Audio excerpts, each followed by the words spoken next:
Got this baby in the house, and I'm going to tell you about my first impressions, the Fujifilm XH2s. Where do I think it stands? If I enjoy it, do I like it? Sexy, sexy camera. It's here, guys. Hey guys, welcome back to the channel, and today I want to give you my first impression, Fujifilm XH2s. It's a pretty sexy ass looking camera.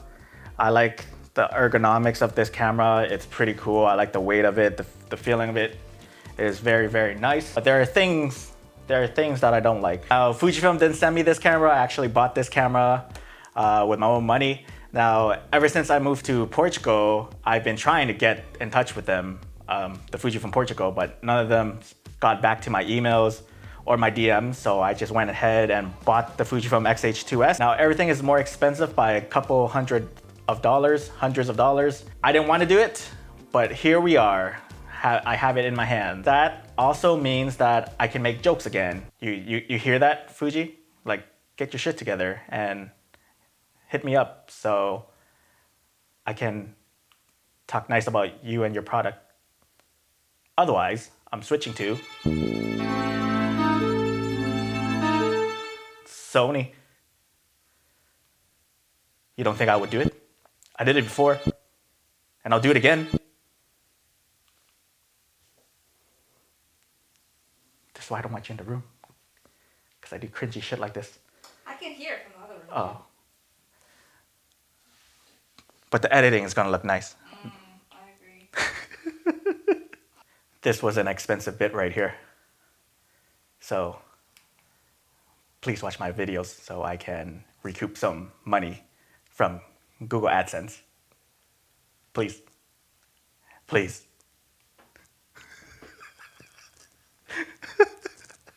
Let's just get one thing out of the way. The image quality is the same. Even though they have a new sensor, it still looks like the same images that you would get from the XT2, the XT3, the XT4, the X Pro lines, all that, it just looks the same. So if you want to get this camera because you think somehow the photo quality has improved, I suggest you hold off until the 40 megapixels XH2 or the rumored XT5 comes out. I think that's where you're going to see a significant upgrade. I did update the XH2s to the latest firmware, which helped with certain issues. So as of this recording, it's at version 1.02, and this is what my first impression is going to be based out of. Let's just start with the autofocusing right off the bat. It's amazing for photos. This is some crazy good autofocusing, and it gets better with the newer lenses that Fuji has released. I shot at 40 frames per second, and it tracked my wife very well. This was shot with her riding her scooter at like 15 kilometers per hour. Maybe less than 5 shots were slightly out of focus, but it's still usable out of the 138 shots that I took, which is amazing. And I am seriously impressed with the autofocusing in this type of scenario. This was shot with the new XF 33mm f1.4 WR-LM lens. And I think if you have the XH2s paired with these newer lenses, the newer LM WR lenses, then you're going to get a great hit rate from this camera. And then I tried to do the same thing again, but this time with the 90mm f2. It's an older lens, still quick to focus. Again, this was shot at 40 frames per second, fired off for a few seconds. I got around 155 shots before it had to stop and clear the buffer. Now, as soon as Hillary got closer to me, I saw that this lens isn't as smooth as the XF 33mm f1.4. Maybe it's because it's an older lens, maybe because it's a bigger glass, so there's more elements to move around, move back and forth. I don't know what that is. I'm not like a friggin' camera scientist. I think the autofocusing hit rate is all going to depend on the type of lens that you're going to get. So shot with the 90mm f2 out of 155 shots, I would say there were about 20 missed focus shots. I had sound off. My sound was off. I don't know why I did that. I'm just not gonna go on social media anymore. I'm just gonna look at my old pictures. You shouldn't be on social media in the first place. Oh, I'm talking from the guy. Go god. Got to do this again now. Again, this was shot with the 90mm f2, and out of the 155 shots, there were about 20 missed focus shots. Some were usable, slightly out of focus, and some, instead of getting her face, the camera got her shoulders or her arms instead. And that's kind of annoying. If you got 20 missed shots out of 155, you're left with 135 usable in focus shots. And that's about an 85% hit rate at 40 frames per second. Now, 85% doesn't seem like a lot compared to like Sony's autofocusing with something like 95 to 98% hit rate. But if you're a photographer wanting to capture the moment and wanting to not miss a single moment, would you want a camera that can give you like 160 shots at 85%, or would you want a camera that gives you about 45 shots at 95% accuracy? We're gonna do some quick maths here. 95% of 45 shots is 43 shots in focus, which is pretty good.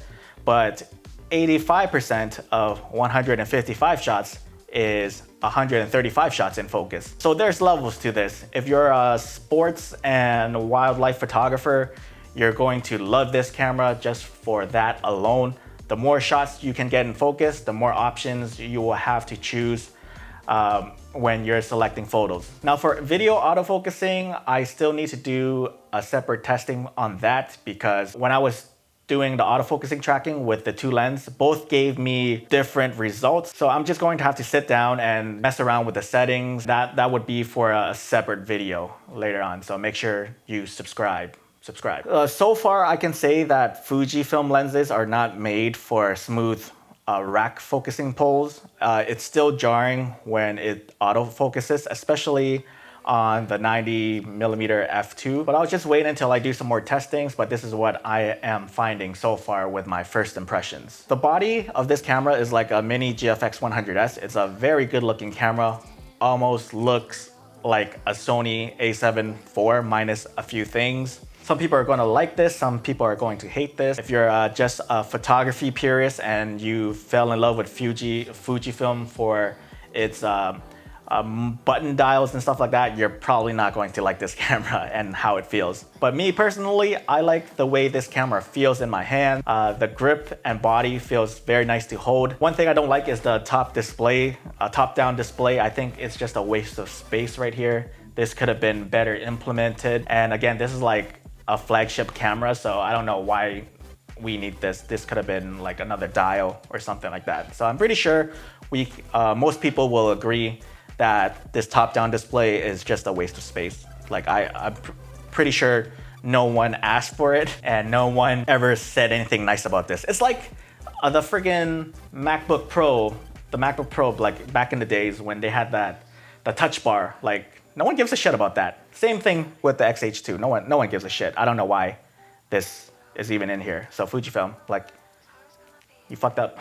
The ISO button is just too close to the record button, making this very confusing to press record sometimes. I feel the Fujifilm engineers could have done a better job at designing this camera. Probably drunk or something. The C1 to C7 dial, the custom dial, is whatever to me. I know that in the X-T4 they had a dial, and at the bottom there was like a small little switch to flip from video mode to photo mode. I thought that was a great move, and to not see it in the XH2s is just like a step backwards, especially since this is a video-centric camera. Like, come on, Fuji, like, are you guys drunk? Come on. You guys come up with this idea at one of your drunken stupor boardroom meetings? I always thought the X Pro 3 back LCD screen, where it showed nothing but the film simulation, was a very great use of space. And I thank you for giving us something that I could say is an engineering marvel in the photography space. Another thing I don't like is the buttons. The buttons on the Fujifilm XH2 feels flushed. It's not tactile like previous generations, like the XS10 or the XT4. The Q button and the AEL button and the back button they don't have a nice feedback when I press it. That feels very, very annoying to me. The LCD screen is sharp and bright. So thank you, Fuji, for that. I like that. I love the EVF on this camera. It's so nice and it's so sharp inside. I do enjoy the experience of looking through the EVF as I try to track my wife on her scooter. It's great. I can see the images with great detail, and I'm not left wondering if this was a bad shot or not, like I do viewing my photos on the Fujifilm XS10 and the Sony A7 IV. Those cameras have bad EVF experiences. As far as video quality is concerned, I think it looks great. I'm going to have to wait until I make some more videos using the XH2 to give you a conclusion about how I feel. So make sure you subscribe to my channel, and we're going to be doing a lot more Fujifilm XH2 content in the future. So we're going to answer some of your questions that I got from you guys, because I did ask this questions on my social media and on my YouTube channel. If you guys have any questions for me, leave them down below and I'll try to answer them. And I'm going to answer some of the questions that you guys left me on my YouTube channel and my Instagram. Thierry, I don't know if I'm pronouncing your name right, bro, but Thierry, I'm sorry, I'm butchering your name. Let me know how you say your name. Another fellow Fuji YouTuber, you guys should follow it. You guys should check him out. He does Fujifilm content on YouTube as well. Pretty cool guy. But he asks, what major difference do you see compared to previous gen cameras practically? And do you feel that it justifies the price difference? And I'm going to say that, again, like, I think if you're a sports and wildlife photographer, anything to do with like quick movement, actions, anything in a dynamic setting, then this camera is worth it. The autofocusing for photography is miles and leaps better than anything we've seen before. I've always shit on Fujifilm's autofocusing before because I don't really think they made a significant change since the X-T2, but that has changed with this camera right here. And you guys should be excited because this tech is going to be trickled down to the X-T5 and the X Pro 4 and the newer cameras later down in the future. So there's things to be excited about. But yeah, it's worth it if you need it. And if you're a video-centric shooter and you're happy with the X-T3 and the X-T4, chances are you're going to find this camera very good for your video needs. It shoots in so many codecs and bit rates, making this an easy sell for people shooting video in the Fuji ecosystem. Okay, next question. Even Sam asked, how does it compare to the X-T4, and is it really a leap forward? Thanks so much for submitting your question, Steven Sam. So for image quality on the photography side, no, it's not worth it. It's probably, again, the image quality hasn't changed since the X-T2, so you're good on that front. I'm just hoping that the Fujifilm XH2, the R version, which is called Resolution, I think that's what they're gonna call it, the 40 megapixel one has a significant change in image quality. So for the photography, no, it's not. If you have the X-T4 for photography, you should be good. But for videos and the autofocusing and the quick speed, yes, this is leaps forward from the Fujifilm X-T4. Thanks for submitting that question, Steven Sam. Appreciate you. Is it worth upgrading? If you need autofocusing and better video features, then yes. If you don't, stick to your X-T3 and X-T4 and so on. People are still making great images with them, and even the X-T2. Is the XH2s better than Toronto? Yes, of course. No doubt. Anything is better than Toronto. Isn't that right, Pip? Yeah. Yeah. For someone upgrading from the T30, does the XH2s offer enough over a T4? The answer is yes. I just don't know what type of stuff you're shooting, but yes, it's overall a better package than the XT4. But I really don't know your needs and wants are in a camera, but if we're just talking like on paper, yes, it's a better package. XH2s or a Sony A7 IV. Again, I'm going to have to spend some time with the XH2s before I can come up with that conclusion. Make sure you subscribe to my channel, and once that video comes out, you'll be the first to know. And there you have it, folks. That is my first impressions video. I'm sure I left a bunch of stuff out, but again, this is my overall first impressions with the Fujifilm XH2s.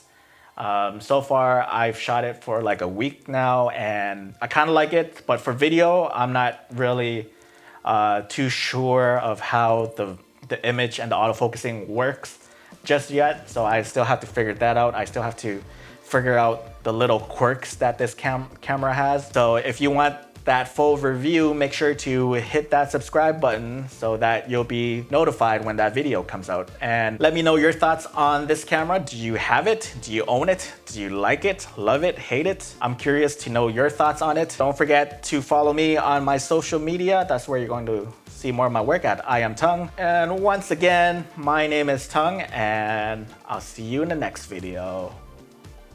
I love you. Okay, bye. Oh God.